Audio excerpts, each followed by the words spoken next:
You know what? The fact that I have finals and exams during AAPI month feels a little bit like a hate crime.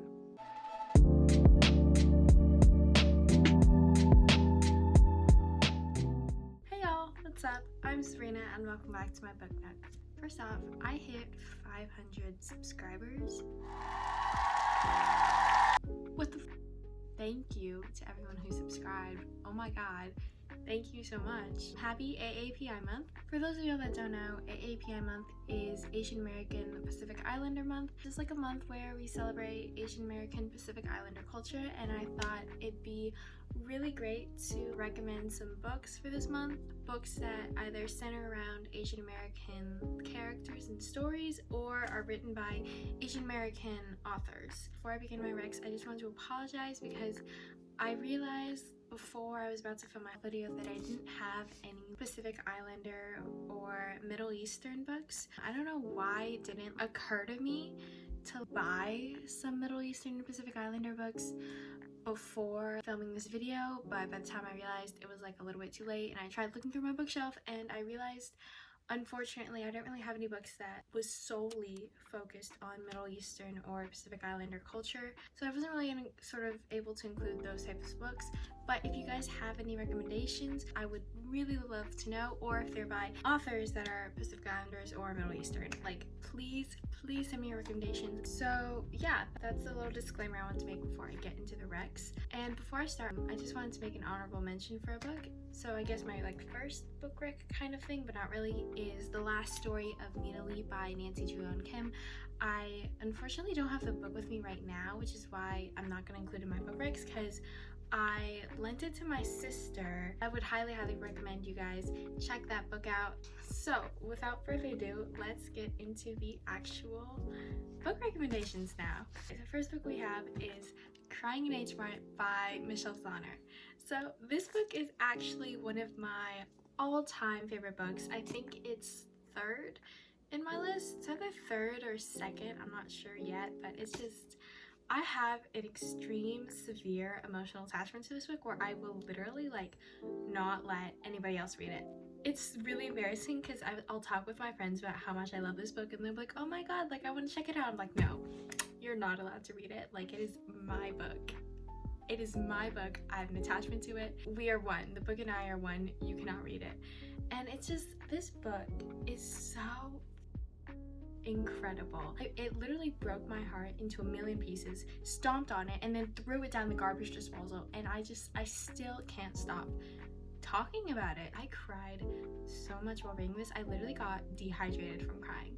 I think if you're looking for just an incredible memoir and just an overall amazing, phenomenal book on not only Asian American mother-daughter relationships, but also just a beautiful story about love, family, culture, and food, this is the pinnacle of what literature should be, at least personal literature in terms of memoirs. Not to mention Michelle Zauner, who writes it, is the lead singer of Japanese Breakfast, which is my favorite band of all time. I am going to their concert in June, actually.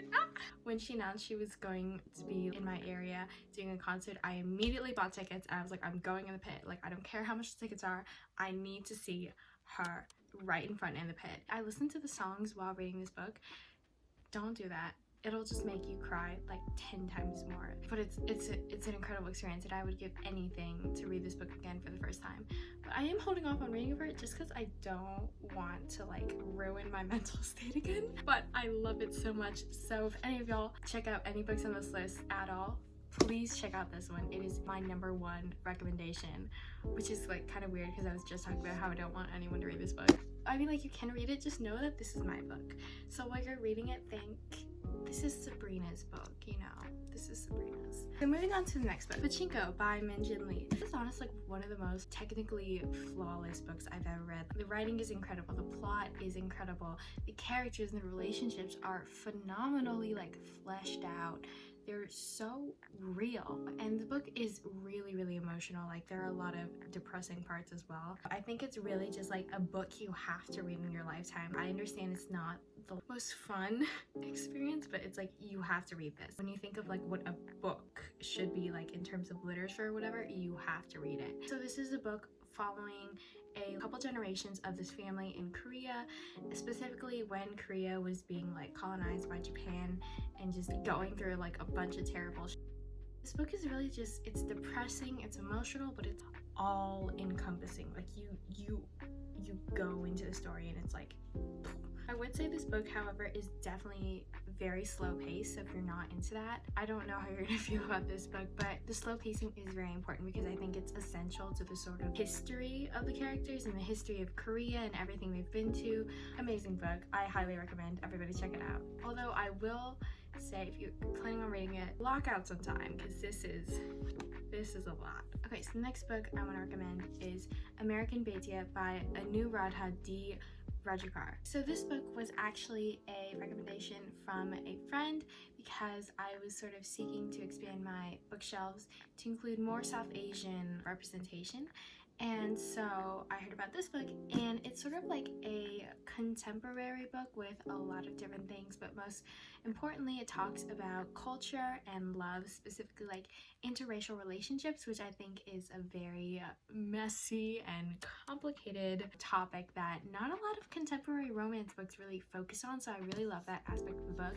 It's a really good depiction of the struggle of sort of having to choose between your culture and a love that doesn't really fit within your culture. And not that that's like a thing that happens in real life, but I mean, it could be, you know, it kind of is for a lot of people. It also does really good in terms of like diversity and making sure every type of person is represented. But yeah, I recommend you guys check out this book. Next book we got is Portrait of a Thief by Grace D. Lee.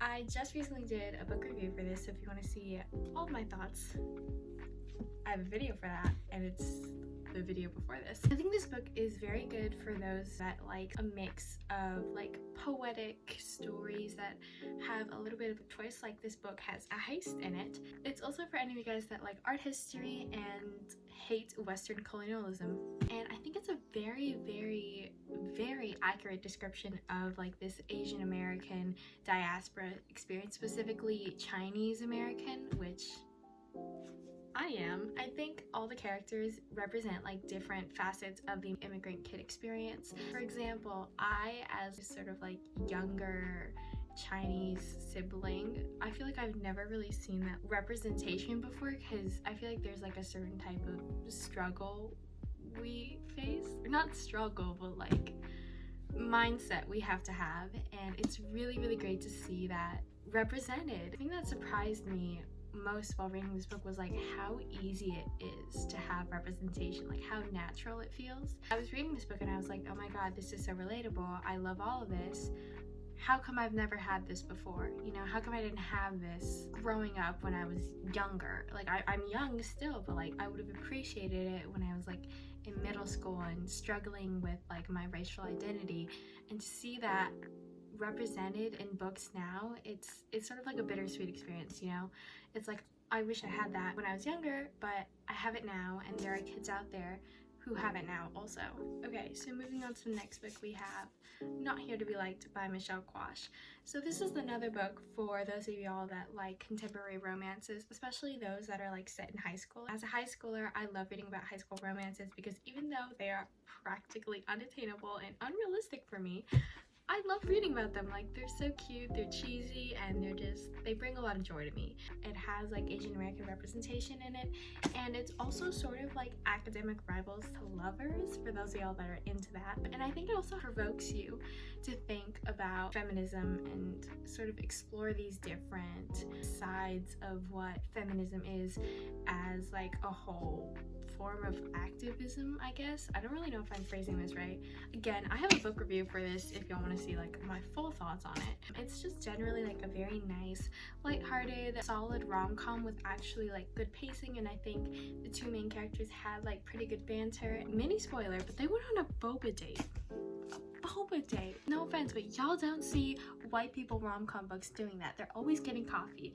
Get some boba, right? Make it relatable. I don't drink coffee, I drink boba. So when I see characters like me getting boba and going on dates, it makes me feel seen, you know, it makes me feel represented. And I think, again, that's what's so great about these books. They're not only like well written, but they make us, like Asian Americans, feel seen. We feel heard, we feel represented, which again is like shocking that it's taken so long to feel like represented in media, but I'm glad that it's here now. Moving on to the next book, we have Interpreter of Maladies by Jhumpa Lahiri. So this book is actually a collection of short stories, and all of them are so incredibly written.